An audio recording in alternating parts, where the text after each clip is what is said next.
The Galactic Council had been explicit in their warnings.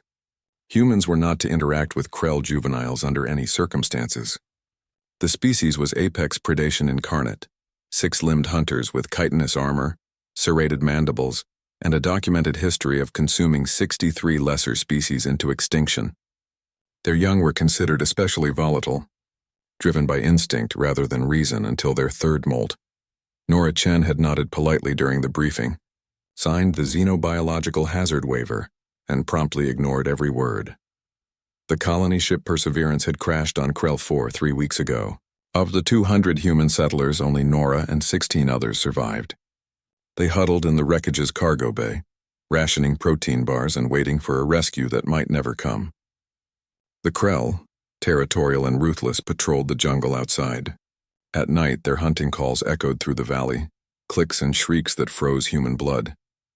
Nora found the cub on her fourth water run to the nearby stream. It was small, barely the size of a wolf, with softer plating that gleamed iridescent green in the filtered sunlight.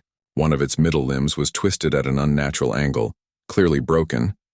The creature hissed as she approached, backing against a fallen log. Its mandibles spread in a threat display that would have been terrifying if it weren't so obviously afraid. "Easy," Nora whispered, crouching low. She'd worked with traumatized animals back on Earth. Pit bulls deemed too aggressive, raptors with broken wings. The principle was the same. "I'm not going to hurt you." The cub's four eyes tracked her every movement. It was alone, abandoned maybe, or separated from its brood. On Krell 4, that was a death sentence. Even apex predators had vulnerabilities.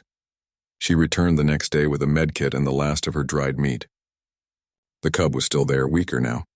It didn't flee when she approached. Didn't attack when she set the food down. Desperation, Nora knew, was a universal language. By the third day, she'd splinted the limb. By the fifth, the cub, she'd started calling it Vex after the constellation visible from the crash site, was following her back to the stream. The others in the cargo bay thought she was insane. "That thing will kill you the moment it's strong enough," Marcus warned, gripping a makeshift spear. "It's a monster. It's a child," Nora replied. Vex healed quickly. Within 2 weeks, the cub was bounding through the underbrush, hunting the small hexapodal creatures that scurried through the ferns. But it always returned to Nora, always chirped that strange thrumming sound when she appeared. She'd started teaching it things, basic communication through gestures, the difference between aggressive postures and calm ones. Then she had an idea that everyone called suicidal. Nora salvaged a tablet from the wreckage, its battery nearly dead but functional.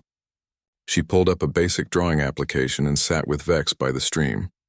The cub watched with all four eyes as she demonstrated, dragging her finger across the screen to create simple lines. See? Mark-making. Communication. Vex's primary manipulator claws were designed for tearing, not precision. But Nora had learned something about humans during her years working with broken things. Adaptation was survival. She fashioned a grip from medical tape and polymer struts, wrapping it around one of Vex's smaller secondary limbs, the ones used for gripping prey. The first pencil shattered immediately.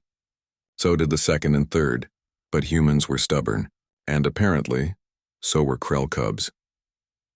For 6 days, Nora sat with Vex for hours, guiding that taped limb, showing the pressure required. The cub's frustration was palpable, clicks and hisses and the occasional snap of mandibles. But it didn't leave, didn't give up. On the 7th day, Vex made a mark, a single wavering line across salvaged paper. Nora felt tears on her cheeks before she realized she was crying. "Good," she whispered. "So good, Vex." The cub's eyes fixed on her face, studying the moisture there with what might have been curiosity. Then it looked back at the paper and made another mark. And another. It took 3 more days. 3 days of Nora drawing letters, sounding them out, showing the shapes again and again. Vex's motor control improved rapidly, that terrifying Krell adaptation speed that had conquered half a dozen worlds. But this time, it was learning something other than hunting. When the marks finally resolved into letters, Nora's breath caught N-O-R-A. The letters were shaky, childlike, some backwards. But they were unmistakably her name. "You wrote my name," she said, voice breaking.